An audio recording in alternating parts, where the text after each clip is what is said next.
Shalom teman-teman, saya David Tanujaya. Hari ini akan membuat tugas hermeneutik ayat Alkitab. Dosen pembimbing saya adalah Dr. Timotius Baktisarono. Dan hari ini kita akan membahas ayat Alkitab dari Mazmur 1 ayat 3. Saya akan bacakan. Ia seperti pohon yang ditanam di tepi aliran air yang menghasilkan buahnya pada musimnya. Dan yang tidak layu daunnya, apa saja diperbuatnya berhasil. Ayat ini mempunyai 3 versi terjemahan yang kita akan ungkap pada hari ini. Yang pertama dari FHYH. Ia akan menjadi seperti pohon yang tumbuh di tepi sungai yang selalu berbuah tepat pada waktunya. Dan tidak pernah layu daunnya. Segala sesuatu yang dilakukannya berhasil dengan baik. Dan di Alkitab yang terbuka, AYT, dia seperti pohon yang ditanam di tepi aliran air, yang menghasilkan buahnya pada musimnya, dan yang daunnya tidak layu. Segala sesuatu yang dilakukan berhasil. Dan kita ada versi satu lagi, yaitu adalah King James. And he shall be like a tree planted by the rivers of water, that bring for his fruit in his season. His leaf also shall not wither, and wherever he doth shall prosper. Nah, dari 3 penerjemahan ini kita mengetahui bahwa, dan juga ada ayat 3 paralel yang akan menyambung dari ayat tersebut. Ayat yang pertama itu adalah dari Yeremia 17 ayat 7-8. Saya akan bacakan. Diberkatilah orang yang mengandalkan Tuhan, yang menaruh harapannya pada Tuhan. Ia akan seperti pohon yang ditanam di tepi air, yang merambatkan akar-akarnya di tepi batang air, dan yang tidak mengalami datangnya panas terik, yang daunnya tetap hijau, yang tidak khawatir dalam tahun kering, dan yang tidak berhenti menghasilkan buah. Dan yang kita akan berikutnya, ayat berikutnya ada di Wahyu 22 ayat 2. Di tengah-tengah jalan kota itu, yaitu di seberang menyeberang sungai itu, ada pohon-pohon kehidupan yang berbuah 12 kali, tiap-tiap bulan sekali, dan daun-daun pohon itu dipakai untuk menyembuhkan bangsa-bangsa. Dan di Yohanes 15 ayat 5, akulah pokok anggur, dan kamulah ranting-rantingnya. Barang siapa tinggal di dalam aku, dan aku di dalam dia, ia berbuah banyak, sebab di luar aku kamu tidak dapat berbuat apa-apa. Nah, dalam konteks Yeremia 17 ayat 7-8, ini hampir sama dengan Mazmur 1 ayat 3. Bahwa dia memberitahu pohon yang ditanam di tepi air, dia akan terus memberikan rambatan akar di tepi sungai, sehingga batangnya benar-benar tidak pernah mengalami panas terik. Yang daunnya tetap hijau walaupun pada musim kering. Ya, itu hampir sama sekali, mirip sekali. Dan pada di Wahyu 22 ayat 2, dia menyamakan dengan sama-sama ada pohon di sana, dengan pohon kehidupan, ada sungai juga, dan dia menyamakan dengan satu perspektif yang sama, ya kan, pohon dan sungai gitu. Dan untuk menyembuhkan bangsa-bangsa, arti sama-sama untuk diberkati, ya. Oke, yang kedua ada di yang ketiga ada di Yohanes 15 ayat 5, akulah pokok anggur dan kamulah ranting-rantingnya. Tuhan berbicara di sini bahwa pokok anggur dan ranting-ranting sama seperti pohon, ya kan? Itu pohon yang terus kita harus dekat dengan sumber itu tersebut, sehingga kita nggak bisa tuh tinggal dalam luarnya, dan kita akan mati. Sama seperti pohon yang ditanam di tepi aliran sungai. Kalau dia jauh daripada sungai, jauh daripada sumbernya, maka pohon itu akan mati pada saat tahun-tahun kekeringan.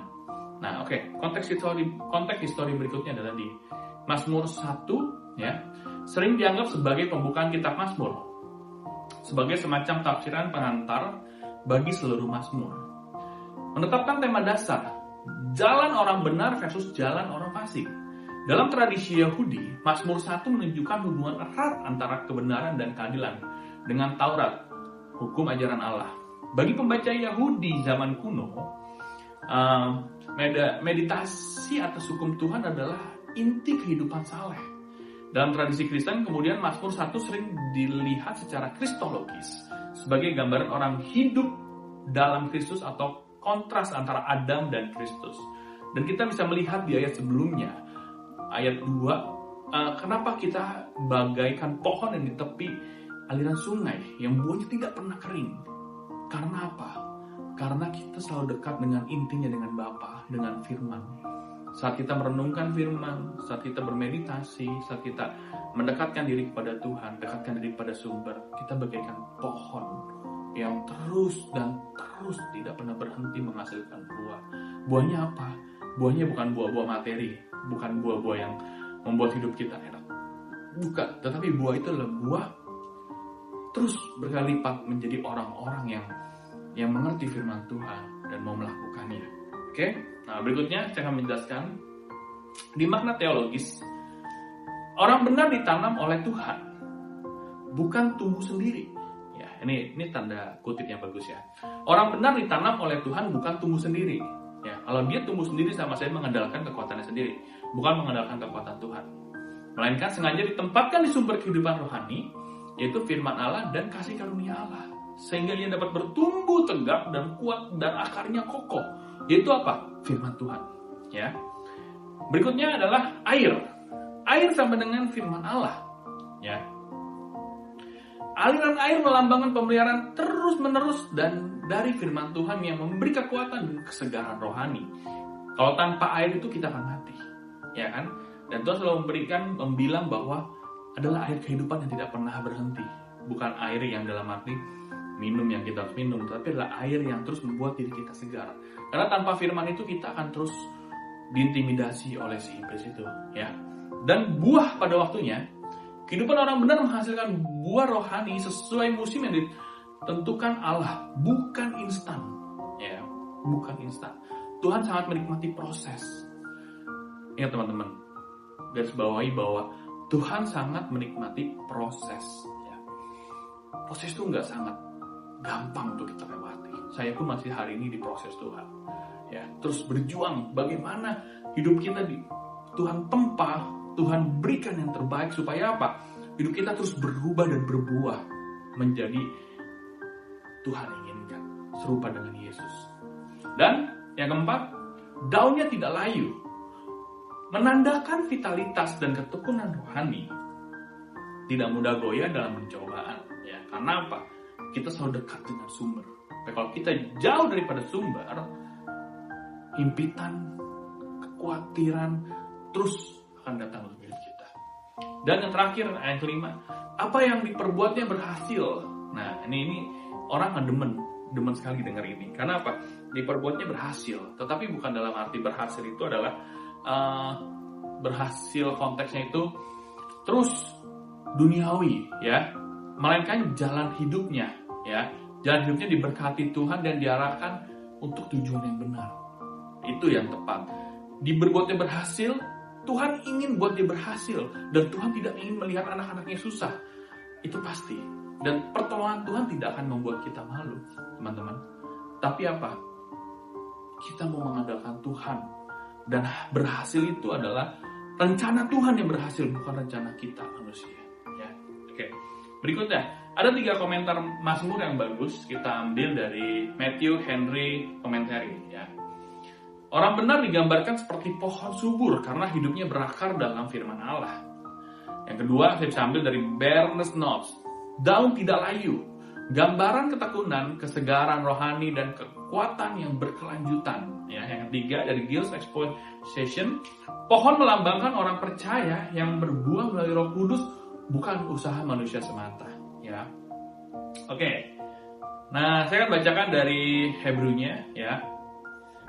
Tehillim Aleph, Gimel, Niv, Ke'et Shatulan Halemain, Iten Pilyobi Tove Alo Lo Yavul, Kol Asher Yaseh Segseg.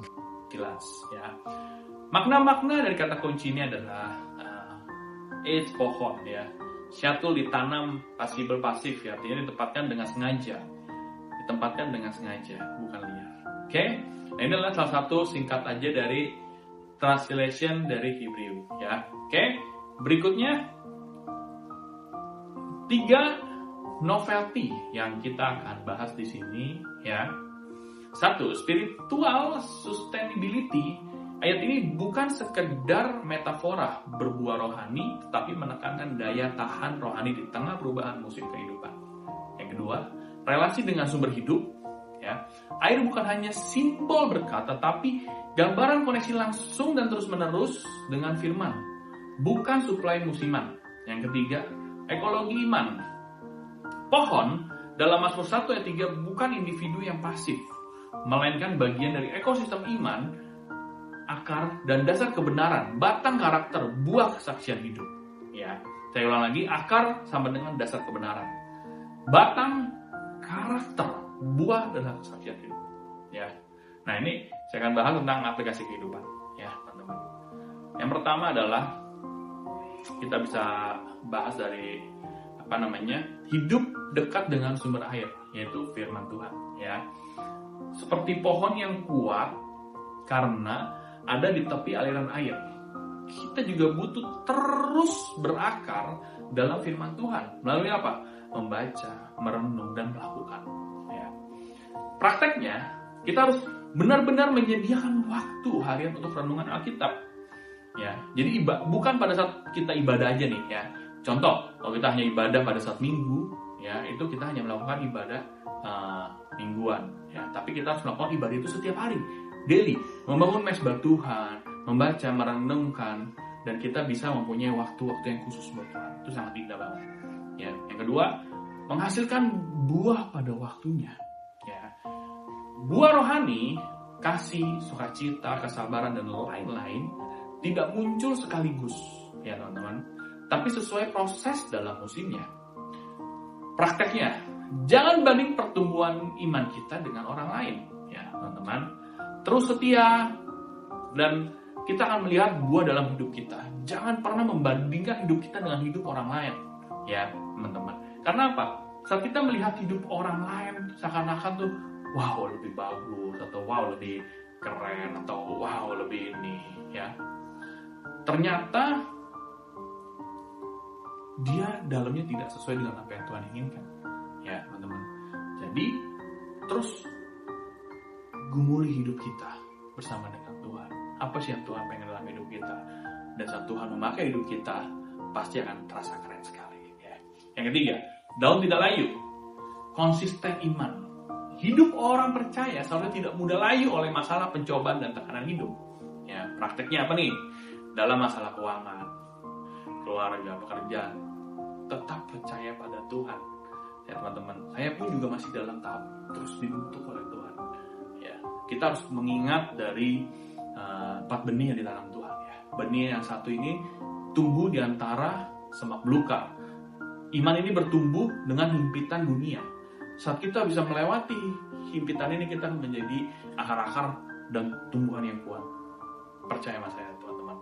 Walaupun kita sekarang hari ini ada masalah keuangan, kita ada masalah pekerjaan, kita ada masalah keluarga, kita ada masalah apapun yang membuat kesehatan hidup kita, tetapi pada saat satu persatu Tuhan selesaikan, Tuhan akan melihat bahwa rencana itu adalah untuk kebaikan kita. Ya teman-teman. Jangan bilang, aduh ini Tuhan kok begini banget ya, kok Tuhan begini banget. Enggak. Ya. Ingat, walaupun kita ada masalah mungkin keuangan, orang lain juga ada masalah keluarga.